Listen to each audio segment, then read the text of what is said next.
जुन्नर तालुक्यातील दत्तात्रय बाळा वाळुंज राहणार आळेफाटा तालुका जुन्नर याने 3 लाख रुपये खंडणी घेतल्या प्रकरणी त्याच्यावर आळेफाटा पोलीस स्टेशन येथे गुन्हा दाखल करण्यात आला आहे, असे पोलीस निरीक्षक दिनेश तायडे यांनी सांगितले आहे। अधिक माहिती अशी की अस्मिता अक्षय देवकर वय वर्ष 35 यांनी फिर्यादीत म्हटलं की दत्तात्रय बाळा वाळुंज याचा माझ्या मिळकतीशी काही एक संबंध नसताना मी तुमच्या जमिनीवर असे लिटिगेशन टाकेल की तुम्ही सदर जमिनीची विक्री करू शकणार नाही, तसेच ती जमीन लिलावामध्ये काढायला लावेल अशी धमकी देऊन माझ्याकडून 3 लाख रुपये रोख रक्कम खंडणी स्वरूपात घेतली आहे। तसेच माझ्या वडिलांना शिवीगाळ दमदाटी केली आहे, म्हणून मी दत्तात्रय बाळा वाळुंज उर्फ नाना राहणार आळेफाटा वडगाव आनंद यांच्या विरुद्ध कायदेशीर फिर्याद आळेफाटा पोलीस स्टेशन मध्ये दिली आहे। सदर गुन्ह्याचा तपास पोलीस निरीक्षक दिनेश तायडे यांच्या मार्गदर्शनाखाली PSI विनोद धुर्वे करत आहेत। News reporter Mahesh Gholap, SBP news, Otur.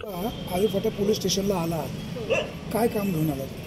DB Walunj याच्यावर कंप्लेंट करण्यासाठी आले। डीबी वाळुंज म्हणजे दत्तात्रय बाळा वाळुंज। काय कंप्लेंट घेऊन आले? खंडणीची त्यांनी आमच्याकडून पैसे पहिले पण 3 लाख। तुमचं काय नाव? अस्मिता देवकर।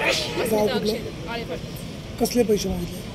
त्यांनी आमच्या जमिनीचे आमचे थोडेसे व्यवहार होते, त्याच्यामध्ये त्यांनी थोडंसं हे केलं, प्रॉब्लेम केले। बोललं जर तुम्हाला जमीन विकायची असेल तर मला पैसे द्या, त्याशिवाय तुमचा व्यवहार होऊन देणार नाही। त्यांचा काय संबंध असं म्हणणं? त्यांचा संबंध काही नाही, पण तरी पण ते मध्ये येतातच प्रत्येक। तुम्ही कसं ऍक्सेप्ट केलं? आता आमचे थोडेसे रस्त्यांचे वगैरे थोडेसे हे करायचे होते, आम्हाला नोंद वगैरे करायची होते आणि आम्हाला कर्ज भरायचं होतं थोडंसं। मग मॅडम जर त्यांनी त्यावेळेस पैसे मागितले, पैसे किती तारखेला मागितले? त्यांनी तारीख पैसे मागितले तर आम्ही 6 महिन्यांनी आता कंप्लीट केली। पैसे पहिले त्याला 3 लाख का राहिला तो, तेव्हा शांत पैसे दिले। आमचं पण काम चालू होतं, आम्ही काम होण्यासाठी त्याला पैसे दिले, त्याच्यामुळे तो शांत राहिला। पण जेव्हा त्याला कामाचे पैसे दिले? आमची जमिनीचे व्यवहार होण्यासाठी त्यांनी आमच्याकडून पैसे दिले। आम्हाला जमीन विकायची सर्कल आहे, सर्कल वगैरे काही मग ते सगळीकडे म्हणजे ग्रामपंचायत वगैरे तिथे दबाव टाकतात, म्हणजे कुठली नोंद होऊन देत नाही, ते असे हे प्रॉब्लेम आणतात। मग ते प्रॉब्लेम हे त्यामुळे आमचे व्यवहार होत नव्हता जमिनीचा। पैसे त्यांना कोणी दिले आणि कसे दिले?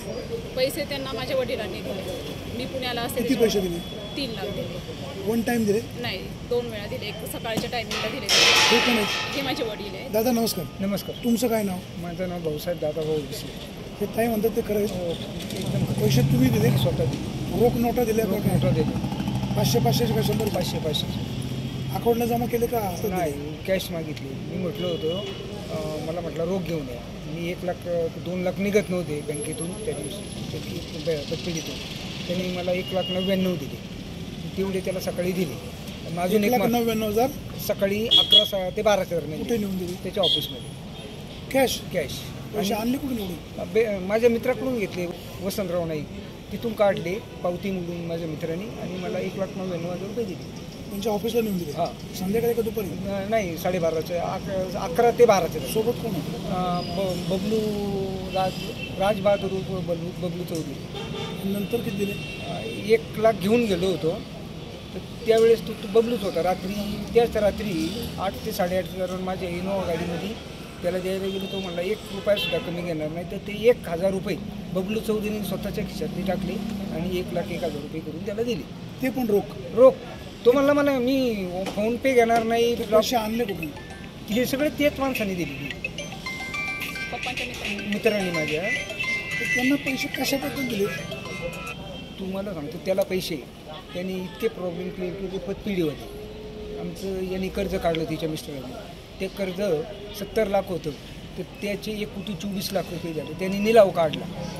निलाव काढल्यानंतर पेपरला नोटीस वगैरे दिलं। त्याचा निलाव व्हायच्या अगोदर म्हणजे 31 मार्च 2024ला मी स्वतः निलाव थांबवण्यासाठी मुलीनं गळ घातली, मला पप्पा माझी जमीन वाचवा।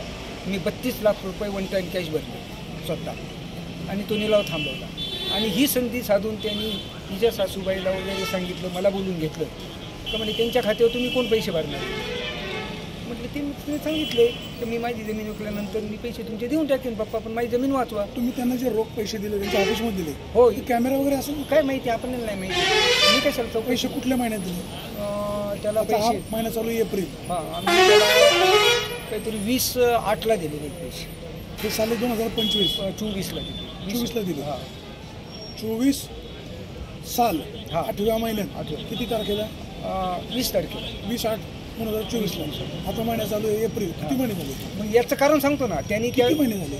ते 8 महिने झाले। त्यांनी आम्हाला कबूल दिली ती का मला जर तो बबलू चौधरीला बोलून घेतला आम्हा दोघांना, मला माझ्याशी बोलला म्हणला तर हे तुला तुझ्या विक्रीचा प्रयत्न केला तर तुला फाटेवर सुद्धा येऊन देणार नाही. मग मला बाहेर काढून दिलं, बबलू चौधरीला बसून घेतलं. तुम्हाला उद्या असं कुणी ऐका माझं 2 मिनिटं ऐका आणि मग तुमचे प्रश्न करा. त्याला सांगितलं बिशाला म्हणा तुला जमीन विकायची असेल तर मला 3 लाख रुपये आणून दे, मला देवकरांशी घेणं नाही, बिशांशी नाही, पतपिढींशी नाही, माझा बिझनेस आहे. मग मला ते बबलू चौधरीने सांगितलं विषय जर यांनी व्यवहार नाही होऊन दिला, कारण ज्या व्यक्तीची व्यवहार केला होता त्या व्यक्ती स्पष्ट सांगितलं होतं का आम्हाला रस्ता नोंदवून द्या आणि रस्त्याचे सगळे कागदपत्र ह्या मुलीकडून त्यांनी ताब्यात घेऊन ग्रामपंचायतीले दिलेच नाही आणि माझा व्यवहार हे होत होता, हिनगडत होता आणि पतपिढीवर निलाव होत होता. परत 8 महिन्याचं व्याज चालू होतं आमचं, आम्हाला कसा पण व्यवहार करायचा. याच्यामुळं 8 महिन्याचं व्याज जवळजवळ 10 लाख रुपये वाढलं आमचं. शेवटी कंटाळून आम्ही आणि आत्ता का आलो तर आता 28 एप्रिलला ज्यावेळेस ताबा द्यायचं ठरलं त्या लोकांना, त्यावेळेस त्यांनी लिटिगेशन तयारी केलं. तिची सासू वगैरे कुणी गेलं असेल त्यांच्याकडे, त्यांनी मला फोन केला. कुणी डीबी वाळूंनी, दत्तात्रय बाळावाळूंनी फोन केला का कुठे आहे तुम्ही, कुठे आहे तू? म्हटलं मी बेलापूरला आहे. म्हणलं ते पत्र घेऊन ये माझ्या ऑफिसला लगेच. कसं माझ्याकडे काय ते अस्मिताकडे माझ्या मुलीकडे. म्हणलं मला बाकीचं माहीत नाही, मी त्याच्यावरती त्या 12 गुंठे विकले त्याच्यावर गुन्हा दाखल करणार आहे, तहसीलदाराकडे लिटिगेशन तयार करणार आहे, नाही आला तर मग याद राख. मग मी त्याला 2-3 वेळा फोन केला, त्याने विचारला नाही. नंतर 1 दिवस केला, म्हणला उद्या या. मग मी शेवटी 1 एप्रिलला त्याच्याकडे गेली, पण मी तयारीत गेलो. 1 एप्रिल 2025ला मी त्याच्याकडे तयारीत म्हणजे कॅमेरा लावून गेलो, कॅमेरा ऑन ठेवला असा आणि गेलो. कारण मी त्रासलो होतो त्याला पूर्ण 2 वर्ष. तर मग गेल्यानंतर त्याला विचारलं, माझ्याशी 1 तास बोललाच नाही. नंतर परत जरा वेळाने मी बाहेर गेलो, बाहेरून आलो, परत म्हणलं नाना बोला, मला घाई, माझी गाडी जाऊ राहिली. डीबी नाव पण नाव, हा डीबी नाव त्यांचं, डीबी नाना म्हणतात त्यांना, दत्तात्रय बाळावाळू. म्हणलं माझी गाडी थांबलेली, मला कल्याणला जायचं आहे मटेरियल आणायला माझ्या कामाचं, तर तुम्ही बोला. तर म्हणले त्या पुरीच्या नावावरती 5 गुंठे जमीन करून द्या. कोणत्या पुरी? तुमच्या ननंदीच्या नावावर. तर म्हटलं तू त्यांच्या घरातला व्यवहार आहे ते देते नाही बी, माझं काही त्याच्यात नाही. आज या आळेफाट्याच्या पोलीस स्टेशनच्या आवारामध्ये आपण वाणेसाहेब आला, गंभीर गुन्ह्याची इथे नोंद झालेली आहे. आमच्या नात्याने वहिनी लागतात अस्मिता देवकर यांच्याकडे येथील स्थानिक स्वतःला सामाजिक कार्यकर्ते समजणारे डीबीवर पण काय बाळा वाळूंज यांच्या विरुद्ध त्यांनी खंडणीचा गुन्हा दाखल केला. इथून मागं जर पाहिलं असता आपण गोरगरीब जनतेचे प्रश्न मिटवतात, सर्वसामान्य जनतेला विठीस धरला जातो. काही ठिकाणी जुन्या पद्धतीमध्ये आपण सासू सुनेचं भांडण असेल, भावाभावांचं भांडण असेल तर ते अशा पद्धतीनं मिटवलं जात नव्हतं. आजच्या कंडिशनमध्ये हा जो माणूस आहे, ह्या माणसाने भांडण लावून स्वतःची पुळी वाजलेली. एक विधवा 30 वर्षाची 35 वर्षाची महिलेला आणि तिच्या सासूला एकमेकींच्या विरोधात उभं करून दोघींकडून एका चुकीच्या मार्गाने अशी वसुली केलेली. आणि ही पहिलीच घटना नाही. आमच्या गावातील रेशन कार्डधारक, रेशन दुकानधारक शेळकेबाई तिचा गुन्हा दाखल आहे. आम्हाला एवढंच मानायचं आहे, हे चाललं आहे का? हा बसनासूर झालेला, याचा अंत झाला पाहिजे ही गावकऱ्यांच्या तर्फे विनंती करतो. आज आमच्या घरापर्यंत आले आणि तुम्हालाही माहिती इथून मागं काय घडलेलं. माझ्याबाबत मी पण वका राहिलो आज, त्याला कारणं पण आहे. तुमच्या समोर झालेली एकदा घटना आहे. हा स्वतःला सामाजिकतेचा बोरखा पांघरतो, शाळेची कामं करतो, शाळेच्या आडून ठेकेदारांना विटा वाळू घेतो आणि दुसऱ्या बाजूनी ती बिल्डिंग असेल, तिथलं शाळेचं काही कंपाऊंड वॉल असेल, शाळेतल्या सुधारणा असेल, त्याची हा बिलं दुसऱ्या ठेकेदाराच्या नावाने काढून घेतो. मी तीसुद्धा आता बोल करणार. मी त्याच्या पूर्णपणे मागे लागतो. एक तर तुला तरी संपवेल, नाही तर मी तरी संपवेल. ह्या इराद्यानं तशी समजा, धमकी समजा. नाही मी देऊ शकत नाही. नाही संपेल म्हणजे त्याला कायदेशीर मार्गाने. आणि याच्याविषयी असे आज हा गोरगरीब जनतेला, एक विधवा जनतेला अशा पद्धतीने छाडणार की ज्यांचे पहिलीच जमीन विकून त्यांच्या जमीन वाचवायची वेळ आली. तिच्या 2 मुलांचा प्रश्न निर्माण झाला आहे. हा सासूला उभं करून लिटिगेशन निर्माण करून आज त्या महिलेला जमीन विकू देत नव्हता. इथलं गोमाताचं कर्ज होतं. आमचेच मित्र आहेत सुरेश शेठ चौगुले, आपलं सुरेश शेठ गडगे, यांच्या पतसंस्थेत त्यांनी 1,24,00,000 भरले स्वतःची जमीन विकून. हा तिथं लिटिगेशन करता. त्याच्यामुळं तिला ते पैसे देणं भाग होतं आणि त्यांनी तिला ॲश्युरन्स केला होता की मी तुमच्या मार्गात येणार नाही, मला माझे पैसे आणि माझा धंदा आहे. ही कुठली पद्धत? असे कुठले धंदे आले? स्वतःला हा गावठी वकीलसुद्धा नाही. हा मुंबई त्याचा इतिहास पाहिला. हा एक उद्योजक होता. याच्यावर ही वेळ का हवी? 200 अर्ज हा RTIच्या नावाखाली करतो. RTIच्या नावाखाली स्वतः अर्ज लिहितो. पण ह्या अर्जाचं होतं काय? ह्या अर्जाचं पुढं करतात काय? तुम्ही दबक्या आवाजात तहसीलदार असेल, प्रांत असेल, इथले स्थानिक तलाठी असेल, महसूल विभाग असेल, पोलीस विभागाला विचारा याची ख्याती काय आहे. RTIच्या नावाखाली फक्त हा धंदा करतो, ब्लॅकमेल करतो आणि प्रत्येक अधिकाऱ्यांकडनं हा पाकिट घेतो. ही पाकिट संस्कृती आणि स्वतःला पत्रकार समजतो. आमचं त्याला खुलं चॅलेंज आहे. पत्रकार आहे, एक चांगली बातमी लावलेली दाखव ना आम्हाला. तुझ्यात पत्रकारिता आहे, तुझ्यात जरी हिंमत आहे. 200 अर्जाचं झालं काय?